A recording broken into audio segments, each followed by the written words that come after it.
Alhamdulillahi Rabbil Alameen. Wassalatu wassalamu ala Sayyidil Mursaleen. Amma ba'd, fa'a'udhu billahi minash shaitanir rajeem. Bismillahir Rahmanir Rahim. As-salatu wassalamu alayka ya Rasulallah. As-salatu wassalamu alayka ya Rasulullah. Wa ala alika wa ashabika ya Habiballah. Wa ala alika wa ashabika ya Habiballah. As-salatu wassalamu alayka ya Nabiyullah. As-salatu wassalamu alayka ya Nabiyullah. Wa ala alika wa ashabika ya Nurallah. Wa ala alika wa ashabika ya Nurallah. Nawaitu sunnat al-i'tikaf. My brothers, whenever you enter a masjid, upon remembering, make this intention of nafal i'tikaf, make this a habit. Because as long as you stay in the masjid, you will keep obtaining the reward of i'tikaf. Further, matters like eating, drinking and sleeping, all of these things are not permissible in the masjid. There's no shari permission for them in the masjid, unless you have the intention of i'tikaf. So make this intention of i'tikaf. Try and do some worship, read some Durud Pak, nafal, ibadat, read Quran Pak, and then do what you need to do, i.e. eat, drink or sleep. The Holy Prophet ﷺ has stated, when Thursday arrives, Allah Azza wa Jal sends angels who have silver pens, silver papers and golden pens. They write down who recites the Durud the most upon me on the day of Thursday and the night of Friday. The day of Thursday has passed and the night of Friday has started from Maghrib. So this fazilat, this blessing is still carrying on. So whenever we recite the Durud Sharif, these angels who are specially appointed will write on their silver papers with their gold pens those that are sending the Durud. Sallu ala al-Habib sallallahu ala Muhammad sallallahu ta'ala alayhi wa sallam. A slave went past the gathering of Sayyidina Mansur bin Amr radiyallahu ta'ala anhu. And the slave saw that he radiyallahu ta'ala anhu is asking something for a needy person who was present next to him. And he was also saying that whoever gives this person 4 dirhams, I will make 4 du'as in return, 4 supplications in return for the 4 dirhams. Listening to the blessed voice of the noble saint, the slave presented 4 dirhams to the beggar. Even just that, just pondering on that point, this isn't a person who's well off in status or well off, who we consider well off. This is a slave who's going past this gathering, and as noted, this saint is asking for something for a needy person. So the slave doesn't have much. We can't picture slaves that much these days in this day and age. But a slave is somebody who doesn't earn money for what they're doing. They are bought and sold, so they don't have much in their possessions anyway. But by the jazbah of this noble saint, this slave has given the 4 dirhams that he's had to this needy person. Sayyidina Mansur radiyallahu ta'ala anhu asked him, which 4 supplications, which 4 du'as do you want to be made? And he replied, number 1, I have a master. I wish to be freed. I want freedom from this slavery. Number 2, I want return for these dirhams. Those dirhams that he's given, he wants to return for them. Number 3, may Allah Almighty bless me and my master with the ability to repent. So he's making dua for himself and his master who owns him to be able to make tawbah. And number 4, may Allah Almighty forgive me, my master, you, Sayyidina Mansur, and all the people. So the 4th dua is for forgiveness of himself, the master that he works for, Sayyidina Mansur radiyallahu ta'ala anhu, and all the people that are present. Sayyidina Mansur radiyallahu ta'ala anhu made dua for him, supplicated for him. The slave reached his master late. He got late in the day and he reached his master. And his master inquired about the reason why he was late. The slave narrator told him about the entire situation, the whole incident. And his master was curious. He asked him, what did Hazrat Mansur supplicate for? What du'as did he make? And the slave replied, the first supplication he made was for you to free me. He's telling his master the du'as that he made. The first du'a was that for you to free me. And listening to this, the master said, go, you are free for the pleasure of Allah Almighty. That dua, the first dua, has been answered, alhamdulillah. He then asked, what was the second dua you requested for? He replied, that I get good return on my dirhams. I gave 4 dirhams, I get good return on my dirhams. The master spoke out, I give you 4,000 dirhams in return for your 4 dirhams. The second dua complete. This is the same day. He then asked, what was the third supplication, the third dua you made? The slave replied, may Allah Almighty bless you with the ability to repent. Listening to this, the master instantly said, he made tawbah, I repent for all my sins in the merciful court of Allah. He, the master, then went on to ask, what was the 4th dua that you made? What was the 4th supplication?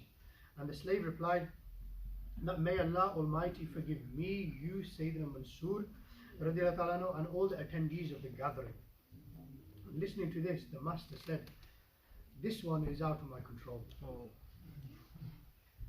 In the night, the master went to sleep and had a dream in which he heard somebody say, whatever was in your control, you have done it, and I am the most merciful.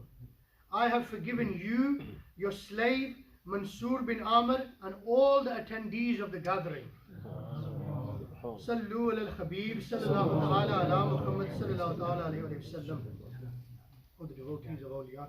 We learn from this narration that one should not let any opportunity of getting the du'as of the pious people of Allah go to waste. When these pious people of Allah do dua in the court of Allah, He surely accepts it. Alhamdulillah. We also learn from the narration that those who give charity in the way of Allah Almighty sincerely, Allah definitely rewards them. Therefore, we should also give charity every now and then according to our capabilities. Inshallah, we will attain many religious benefits and worldly benefits, inshallah. The importance and excellence of giving charity, giving sadaqah, in the path of Allah Almighty can be realized from the fact that Allah Almighty Himself orders us to give charity in the Holy Quran, and has praised those who give charity and sadaqah at various different places.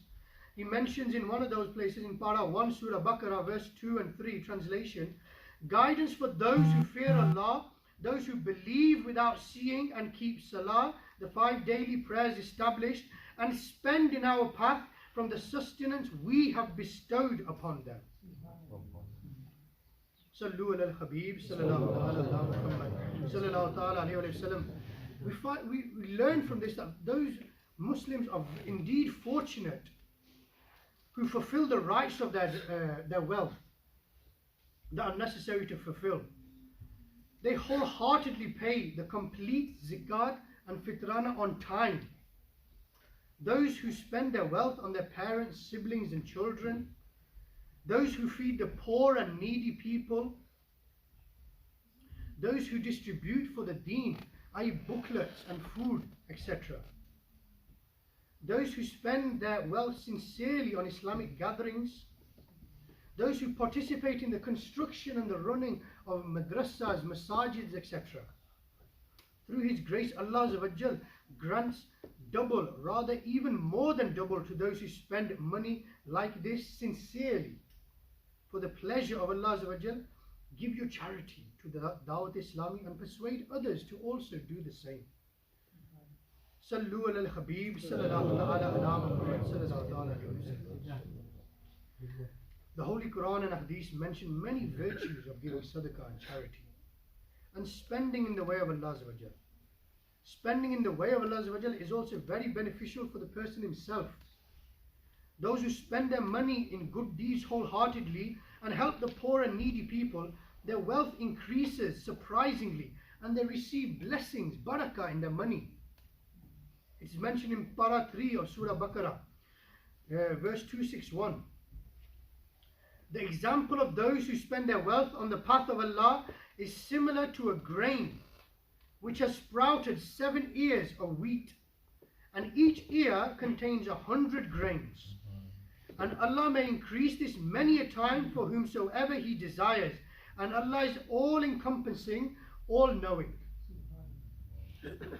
In the commentary of Sirat al-Jinan, it states regarding this verse, the excellence of those who give charity in the way of Allah is being mentioned in an example, through an example, that it is like a person sowing a seed, a grain of wheat in the ground, which grows into 7 offshoots, and then each of those 7 offshoots gives a further 100 grains each. Hence, sowing one seed in the ground gains 700 times more in return. Similarly, the one who spends in the way of Allah Azza wa Jal, Allah Almighty rewards him 700 times more according to his sincerity. And it is not limited to this. Rather, the treasures of Allah Azza wa Jal are full, and He is Kareem and Jawad. He may grant more reward than this to whomsoever He wishes. Sallu ala al-Khabib sallallahu ala Muhammad sallallahu alayhi wa sallam. What we're learning from this, it's important that we go through the stories and parables and the Quranic ayahs, but we need to reflect what we learn from this. Now, money apparently does decrease when giving in charity. Apparently, it does decrease. If you had £100 and you gave it to charity, immediately it will decrease.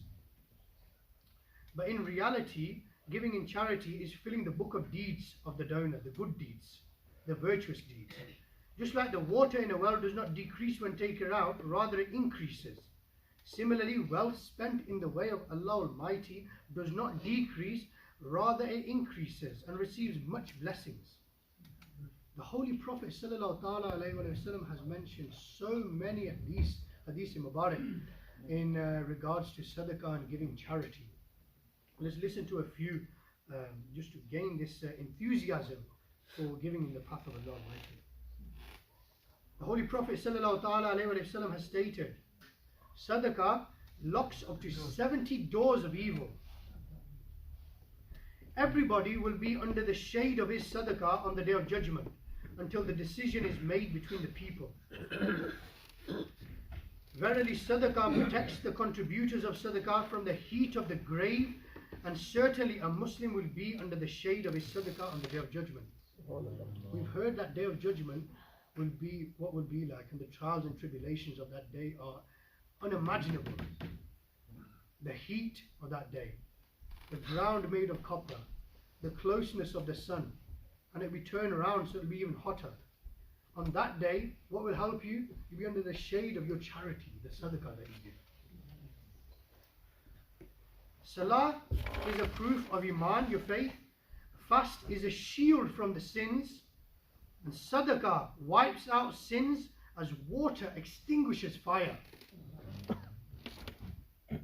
The Holy Prophet ﷺ said, give sadaqah early in the morning, as calamity does not precede charity.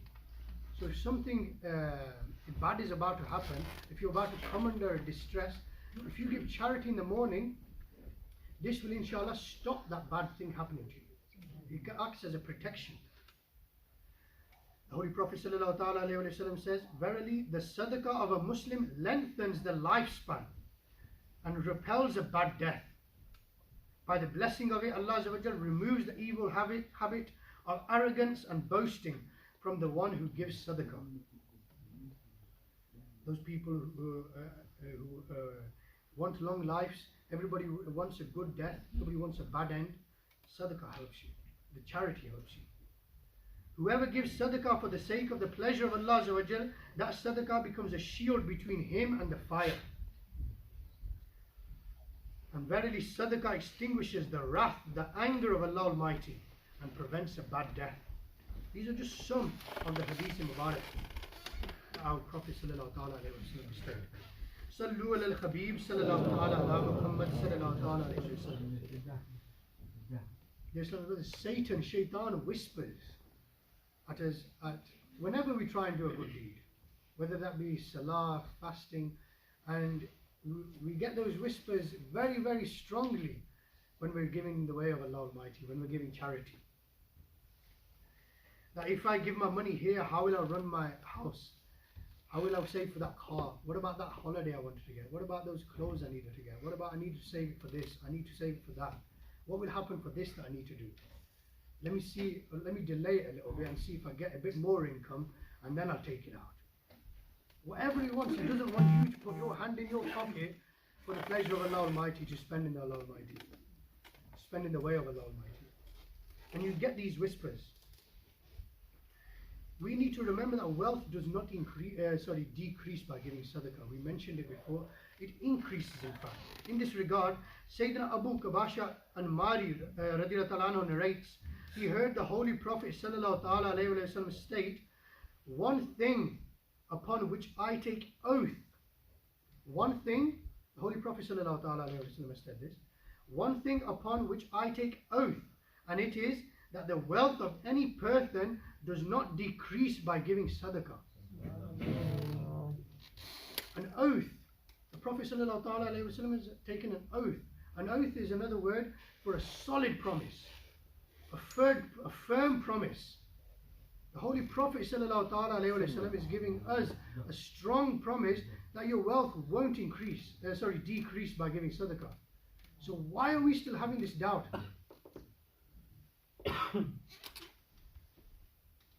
This is the hold of shaitan, surely. Dear Islamic brothers, what blessings do offering sadaqah with sincerity bring? Let's listen to some narrations regarding this. Sayyidina Qais bin Sal Ansari radiallahu anhu states, his brothers complained to the Holy Prophet sallallahu alaihi wasallam about him spending what they thought was unnecessarily. And the Holy Prophet ﷺ went and asked him, what is the problem with your brothers? They are complaining against you and saying that you're spending unnecessarily, and with regards to spending, your hands are very loose. When he spends, as we say. And he said, humbly, he said, O Prophet of Allah ﷺ, I take my portion from the income, and the rest I spend in the way of Allah and on my friends.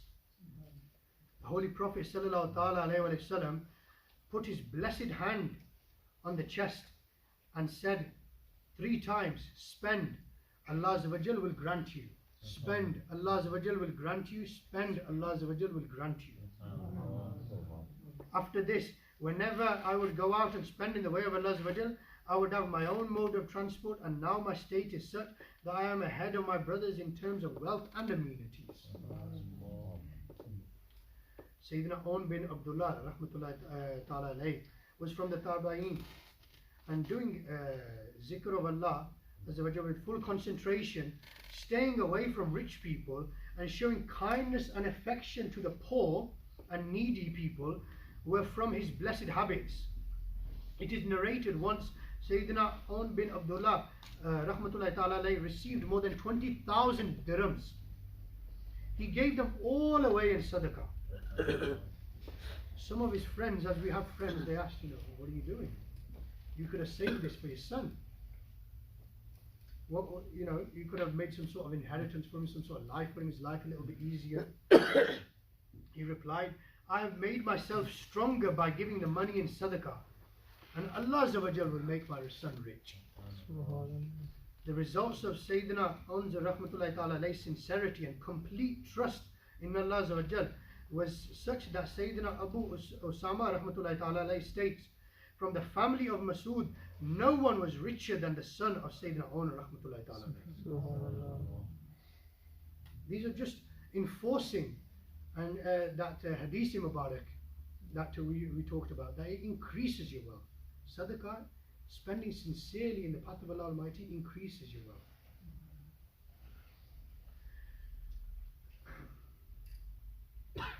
Another one in this same regard, Sayyidina Abu Ja'far bin Khattab rahmatullahi ta'ala alayhi states, a beggar called out at my door. It doesn't happen much here, but in those times and in certain countries still, beggars go around knocking on the doors. And they asked their wife, do you have anything? Do you have anything to give to the beggar? And she replied, I have 4 eggs. I said, give them to the beggar. So she gave it to him. He took the eggs and left. A short period of time had only passed when my friend sent a basket full of eggs to my home. I asked my wife, how many are there in total? And she replied, there are 30. I then asked, you gave 4 eggs to the beggar. How come we have received 30 eggs? She then replied, 30 eggs are unbroken and 10 eggs are broken. The reason for this is that the eggs that were given to the beggar, 3 of them were unbroken and one was broken. Allah Azza wa Jal granted 10 in return for each one. Alhamdulillah. Unbroken in return for the unbroken ones, and broken in return for the broken ones. Sallu ala al-Habib sallallahu alayhi wa sallam. Look at the passion of our pious predecessors. Some of them, and these are those pious predecessors from these Waqia we learned, they didn't have a lot. For example, this one, when they asked their wife, what did they have? She replied 4 eggs. She didn't reply currency or a lot of other materialistic goods. They didn't have a lot, but what they had, they gave openly. The one before this, the Waqia before this, they didn't have much at all, and they used to spend their time in a ibadah, and they got given 20,000 dirhams once. And they did, what did they do? They didn't think about, right, I'll keep this for a rainy day, like we say in the Western side. Keep this just in case something happens. Keep this for my son's inheritance. Gave it all in sadaqah. This should give us the jazba, the passion, the enthusiasm to spend in the way of Allah Almighty, and have that trust in Allah Azza wa Jal. Allah Azza wa Jal has taken upon Himself to provide rozi for us, to provide rizq for us, to provide sustenance for us. So we shouldn't have that worry that, oh, it's not going to come. What's written for us, what's in our nasib, we will get. We lack that trust in Allah Azza wa Jal, it feels. Sallu ala al-Habib sallallahu ala Muhammad sallallahu alayhi wa sallam. We were listening about offering sadaqah and charity. And verily, money spent in the way of Allah Azza wa Jal with sincerity never goes to waste. And while spending in the way of Allah Azza wa Jal, bear in mind that whichever thing you like the most, give that in sadaqah and charity, as it bears the most reward. Unfortunately, stinginess is observed when it comes to sadaqah and charity. And this isn't a quality that Muslims should have. It's not written for Muslims. It's never been a trait and a quality that Muslims have, stinginess. Unfortunately, we see it more and more in this day and age. Such things given in charity that are not capable of being used. For example, when food like roti or curry, etc., becomes stale, or things are becoming close to the use by date, these are sent out to the poor people. They'll give them out. Again, when we have clothes and shoes that no one wears in the house, so the ones that we've outgrown, or they've got little tears in them, etc., nobody else wants to wear them now, then we'll think, rather than going to waste, we'll put them in the charity bag. We'll give them as sadaqah. We'll give them as charity. Although giving sadaqah in this way with good intentions is also correct. I'm not saying it's not correct. It's still reward worthy with the right intentions. But just think how strange it is that when it comes to buying food, drink and things for ourselves, we select the best quality things.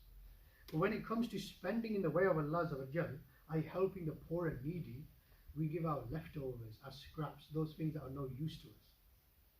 Only then. Do we ever think that when we go to spend for our kids, we go and buy them the best clothes, the best food that they want? Do we ever think, should we buy another one of that for the child that doesn't have this thing, and give that in the charity?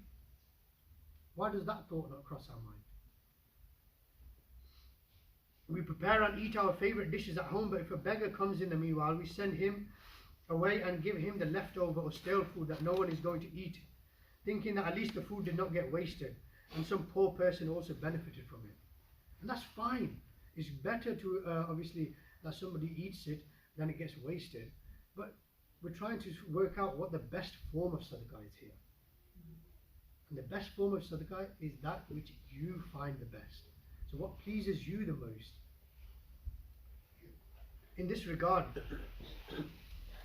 Sayyidina Nafi radiallahu ta'ala narrates, once Sayyidina Abdullah bin Umar radiallahu ta'ala was poorly and desired to eat grapes. So I bought one bunch of grapes for him for 1 dirham. I just about put the bunch of grapes in his hand when the beggar came to the door and called out. When the beggar called out, and Sayyidina Abdullah radiallahu ta'ala said, give the bunch of grapes to the beggar. I said, eat some grapes at least taste the fruit. They're ill, they've asked for this. I then bought the bunch of grapes. They said, give it to him. So I had to give it to the beggar. I then bought the bunch of grapes for 1 dirham from the beggar and presented it to Sayyidina Abdullah radiallahu ta'ala again. I just put the bunch of grapes in his hand when the beggar came again. And Sayyidina Abdullah radiallahu ta'ala said again, give this to him. Again I said, take a few at least, and then we'll give it to him. But they said, no, give it to him. This is something that they wanted. They asked them to go and get it for them. But because the needy, the beggar is asking for it, they're saying no. They won't even take a single grape. Straight away they're saying give it.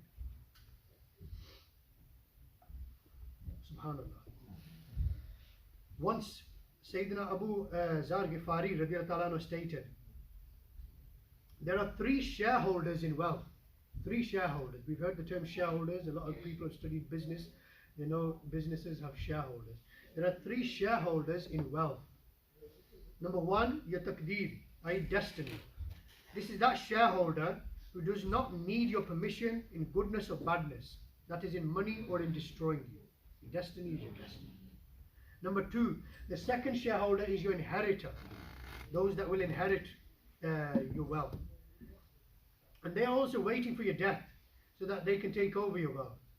And the third shareholder is you. You will not be able to put any pressure on the first 2 shareholders, destiny or your inheritors. Therefore spend your wealth in the way of Allah Almighty. Verily Allah Azza wa Jal mentions in the Quran, you shall never attain righteousness until you spend the thing you love in the way of Allah. This is in the Quran. You'll never attain righteousness until you spend the thing that you love in the way of Allah. After reciting this verse, Sayyidina Abu Zar Ghifari radiallahu ta'ala pointed towards his camels and said, from my wealth, I love these camels the most. Hence, I prefer to gather the deeds for the hereafter by giving them the camels away in sadaqah. Sallu ala al-Habib. What can be said about the excellences and benefits of giving sadaqah? We should also try to give sadaqah as much as we can, charity as much as we can in this world, and do good deeds that will enlighten our world here and the hereafter. How good it would be that alongside giving sadaqah and charity to poor people, the destitute, the orphans, the widows, the people in need and relatives, we also give sadaqah and charity and good actions, such as constructing the masajid, the madrasas, the jamias, for the sake of hoisting the flag of Islam, for increasing the work of the deen. We spend in the path of propagating the deen as well, inshallah. It is narrated, Sayyidina Abdullah bin Mubarak rahmatullahi ta'ala alayh, who is a special student of Imam Azam Abu Hanifa rahmatullahi ta'ala alayh, that he would especially be good to the people of knowledge. It was said to him, why don't you treat everyone the same? He replied, after the blessed prophets alayhi salam, and the noble companions alayhi ridwan, I do not deem the status of anyone high except for the noble scholars of Islam. If any scholar's focus deviates due to his own needs, i.e. because of the need of earning sustenance, their focus moves away from propagating the deen and teaching to earning that sustenance, he will not be able to concentrate properly on teaching religious education. Therefore it is superior to make them free for the service of Islamic knowledge. Just look at the thought. SubhanAllah. of devotees of the Holy Prophet, Alhamdulillah Azza wa Jal, the Madani movement of Dawat Islami is busy in spreading the message of Islam and inviting towards goodness and righteousness.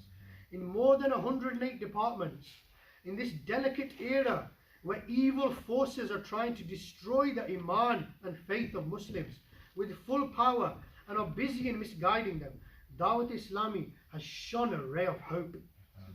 And this Madani movement has passionately assisted the Ummah, spread the knowledge of Quran and Sunnah, instilled the knowledge of the Holy Quran, and awoken the Ummah of the Holy Prophet ﷺ from their negligent dream. Subhanallah. In a short space of time, they have opened up thousands of madaris called Madrasatul Madinas for boys and girls, and so many Islamic universities called Jamiatul Madinas for Islamic brothers and sisters to train and educate them. So many doing Hifz, Nazara, doing the scholarly course and graduating, becoming Islamic scholars to play. Why?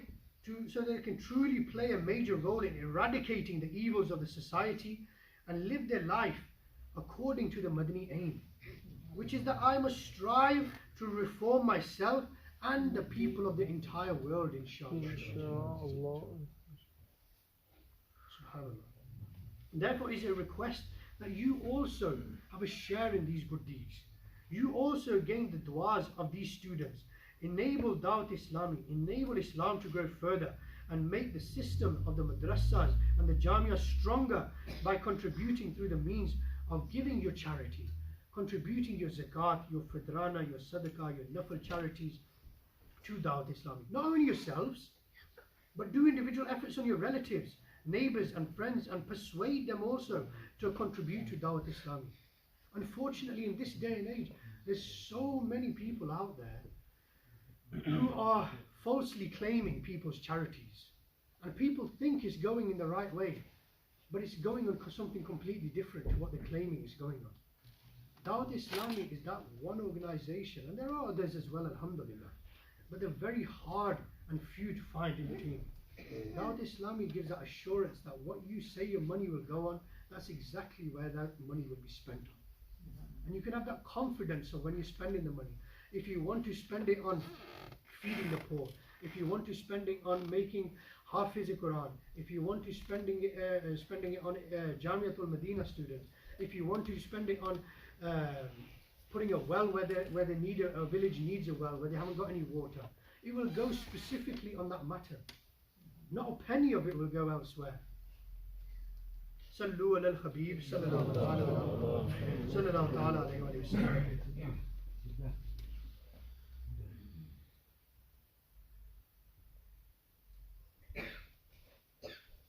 We've got the finance maktab at the back. So our Jahil Bhai sat there. Alhamdulillah, there's various departments that we mentioned that you can help Dawat Islami with. There's so many, and it is truly a blessing that we've got this platform, and it makes it so easy for us to spend in the way of Allah Almighty. Without this platform, it's very, very difficult to find somebody who will sincerely put your money to a good use, to where you want it to be. There's all sorts of ways, like we mentioned, we've got Madrasatul Madinas, we've got Jamiatul Madinas, we've got donation boxes. So how we mentioned the Hadith Mubarak that you can put sadaqah early in the morning. One amazing way to do that is put a donation box in your house. It's one of these green boxes, and put it somewhere where your family can see. Put it somewhere where the children can see, so that when you're putting that sadaqah in there, it doesn't have to be a huge amount. It can be whatever to your capabilities. 50 pence, a pound, £2, £5, £10, whatever you can afford. So that you're putting it in, but also for the tarbiyat of your children. They can see that you're doing this. Our Father gives in the path of Allah Almighty. So that in this way, it builds the next generation up that this is an important thing as well in Islam. To propagate Islam in the ways of Islam is commanded in the Quran, is commanded in Hadith, that we need to spend in the way of Allah Almighty. We need to take out a sadaqah out of our wealth. The Madani boxes at the back, if you haven't got one in your home, put one in your home. Increases the barakah. You can do it for when you're putting that money in the box or whatever donations you're making.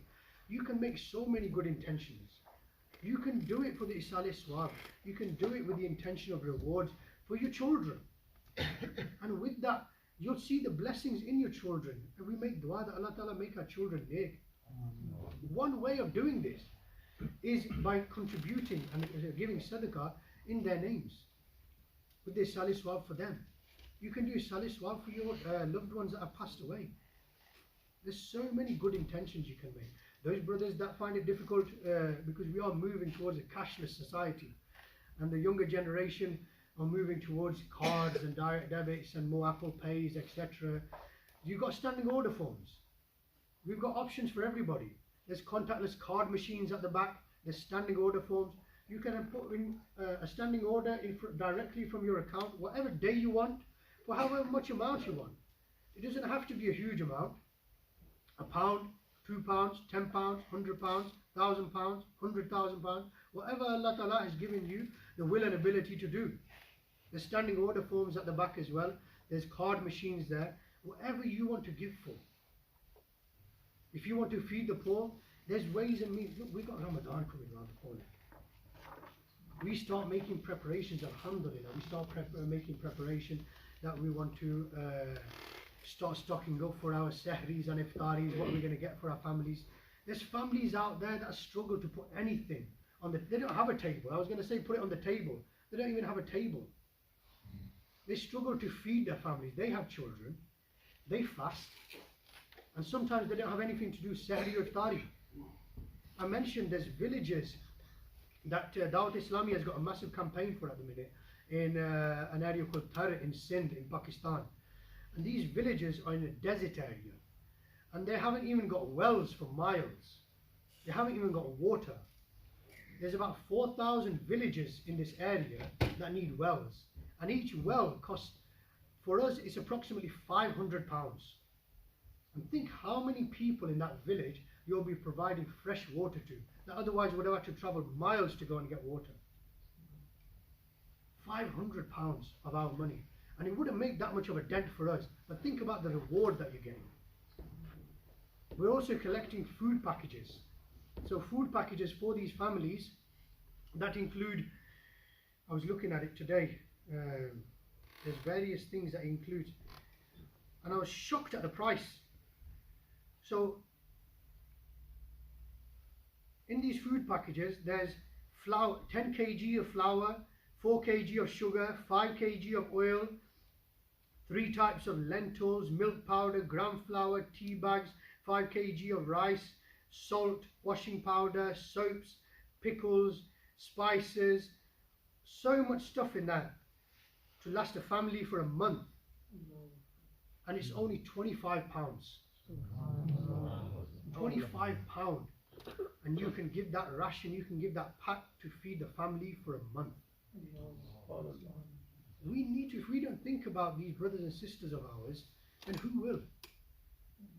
Allah Ta'ala has given us the tawfiq. Allah Ta'ala has commanded us to help our fellow Muslims, brothers and sisters who are needy.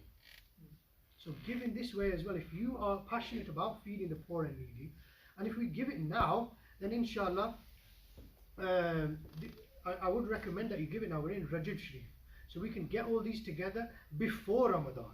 So we can get these rations and everything work done for Ramadan, so that it's there for them, so they too can try and enjoy their Ramadan.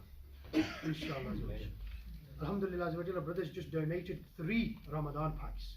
With good intentions. If anybody else wants to make intentions, you're more than welcome. MashaAllah, during the Bayan, another brother donated with the all Ummah and his fathers and mothers. And Subhanallah.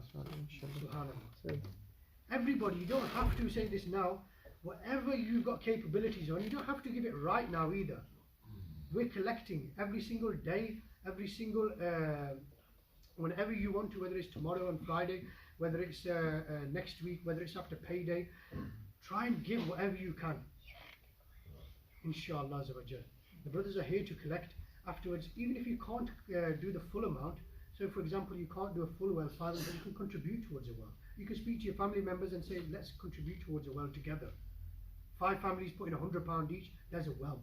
How many people will it benefit? How many du'as will they give you? Come on, we can do this. Inshallah, just Just stop listening to those satanic whispers for a second. And get that jazba to spend in the path of Allah Almighty. May Allah Ta'ala give us the will and ability to act upon what we've learned, to spend in His way with sincerity. It's a very important point that we mention again and again. We need to spend with sincerity. Ameen bijahi Nabi al-Amin sallallahu alayhi wa sallam.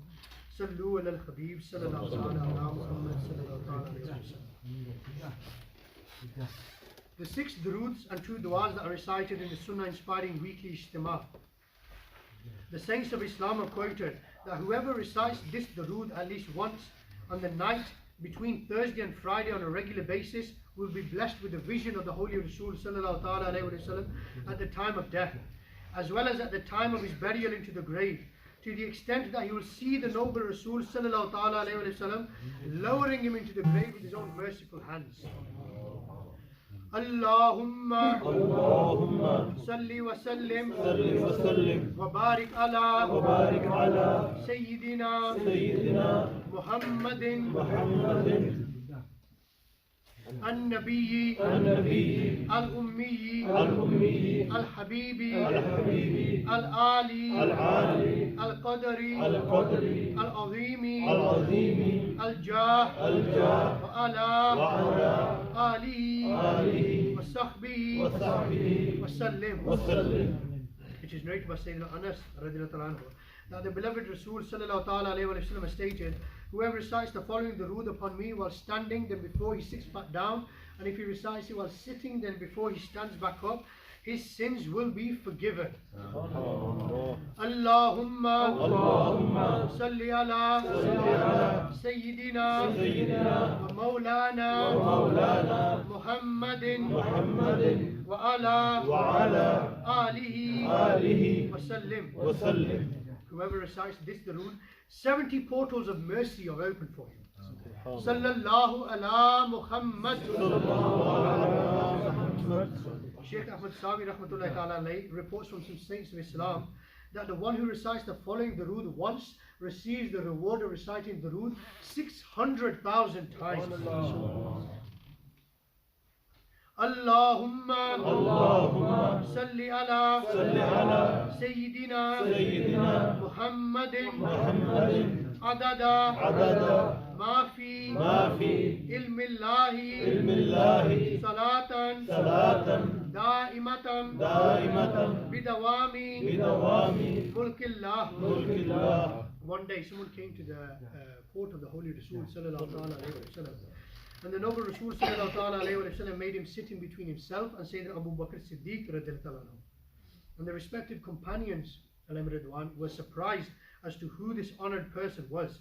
And when he left, the beloved Rasul sallallahu alayhi wa sallam said, when he recites the durood upon me, he does so in these words: Allahumma salli ala Muhammadin kama tuhibbu wa tarda.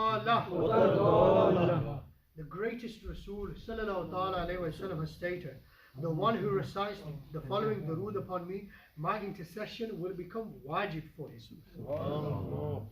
Allahumma salli ala Muhammadin wa anzilhu al-maq'ada al-muqarraba innaka yawm al-qiyamah.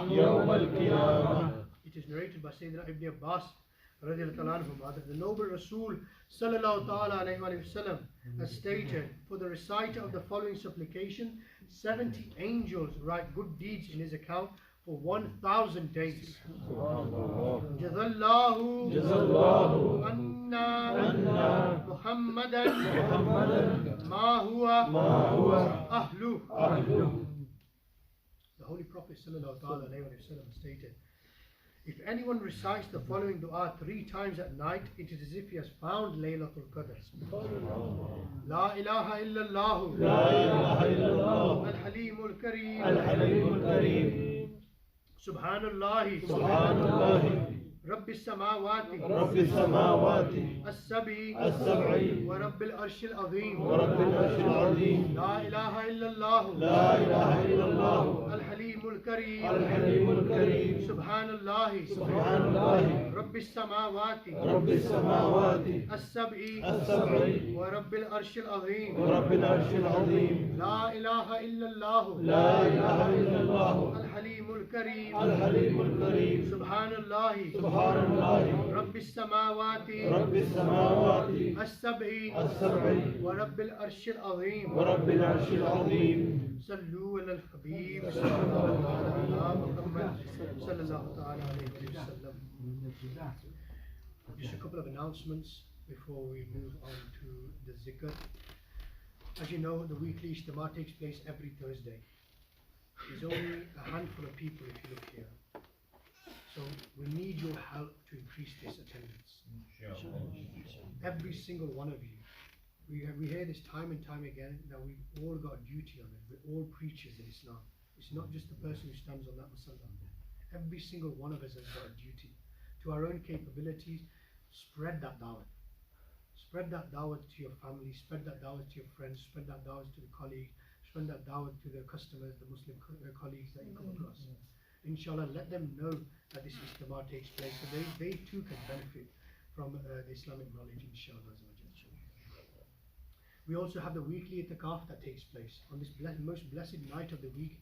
Every single week, brothers stay the whole night in the masjid and offer the Fajr prayer as well. So they do their own ibadat, they'll read the Quran, they'll do their own zikr, nawafil, etc. They'll go to sleep for a certain period as well. They'll get up, they'll read the tahajjud namaz, they'll get ready for Fajr, read Fajr with Jamaat. There'll be a small halqa where they go through the commentary of the Quran, 3 ayahs, and then after that they'll go home. It's as simple as that. But the amount of blessings that you get on this night, why not spend one night of the week in the masjid? Those brothers that spend the night in the masjid, they're not free, by the way. They've got jobs as well. They've got families as well. They've got commitments out there as well. And they're doing it. Just try it and see the peace that you get in the masjid. So it's just an open invitation to you that anybody who wants to spend the night in the masjid, every Thursday night, we have a weekly itikaf taking place here. Next week, Ijtima, the associate of it is that it will be a special Ijtima to celebrate the Urs of Khwaja Gharib Nawaz, which just took place on this weekend. So the Ijtima will be taking place next Thursday. So please spread that message as well, inshallah. This Saturday, we have a course. So regularly we run courses of Islamic knowledge as well on different topics. And this Saturday is taking place at Village Street Masjid, not too far, at after Salatul Zuhr at 1 p.m. After Salatul Zuhr, 1 p.m. this Saturday, there's a course on purification, Taharat. So we'll be covering all the knowledge, the further knowledge that you need to know about your ghusl, your wudu, tayammum if you ever come into those circumstances, istanja, removal of which hair that you need to remove off the body, all those things that sometimes we're too embarrassed to ask about, but we need to know. We'll be talking about those in a respectful way. There'll be question and answer sessions in Urdu and in English. So become yourselves, send the youth of your household. It's open to all brothers, all boys, age 11 plus. It'll only be for a couple of hours, but it's essential knowledge that we all need to know. So that's this Saturday after Salatul Zuhr, 1 p.m. at Village Street Masjid. Sallu ala al-Habib. Please come closer to the zikr. Once you make this,